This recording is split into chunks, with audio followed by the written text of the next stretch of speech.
हमारा अगला प्रश्न है 28x इकाई लंबाई का एक रेखाखंड AB है जिसे दो बराबर भागों में बांटना है, तब प्रत्येक भाग की लंबाई क्या होगी। तो प्रश्नानुसार हमें दिया गया है एक रेखाखंड AB जिसकी लंबाई 28x इकाई है, इसे हमें दो बराबर भागों में बांटना है। तो हम मान लेते हैं, माना इस रेखाखंड का मध्य बिंदु C है, अर्थात यहाँ पर आप चित्र से इसे समझ सकते हैं। इस प्रकार ये एक रेखाखंड AB दिया गया है जिसकी लंबाई 28x इकाई है और इसका मध्य बिंदु C है। ये मध्य बिंदु है, तो चूंकि यह मध्य बिंदु है अतः इसके तरफ दोनों तरफ के भाग जो है आपस में बराबर होंगे, अर्थात AC बराबर होगा CB के। इसे आप इस प्रकार से लिख सकते हैं, AC बराबर CB।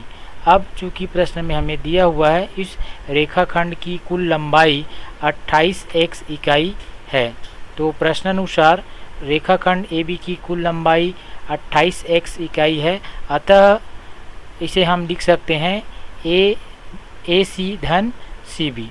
दोनों भागों को अगर हम जोड़ें AC और CB, AC भाग और दूसरा भाग CB, दोनों को हम जोड़ें तो यह AB के बराबर होगा, अर्थात 28x के बराबर होगा।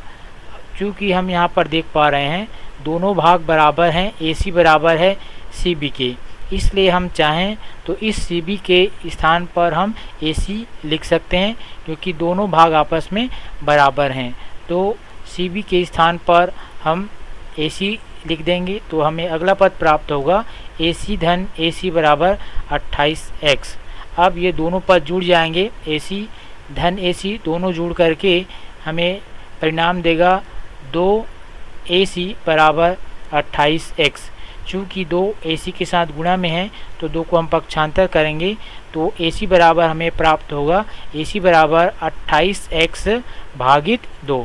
फिर 28x को 2 से हम भाग देंगे तो AC बराबर हमें परिणाम प्राप्त होगा 14x इकाई। इस प्रकार AC का मान हमें 14x इकाई प्राप्त होता है। चूँकि AC CB के बराबर है तो इससे पता चलता है दोनों भाग की लंबाई अर्थात प्रत्येक भाग की लंबाई 14x इकाई होगी। तो इस प्रकार हम इस सवाल को हल कर सकते हैं।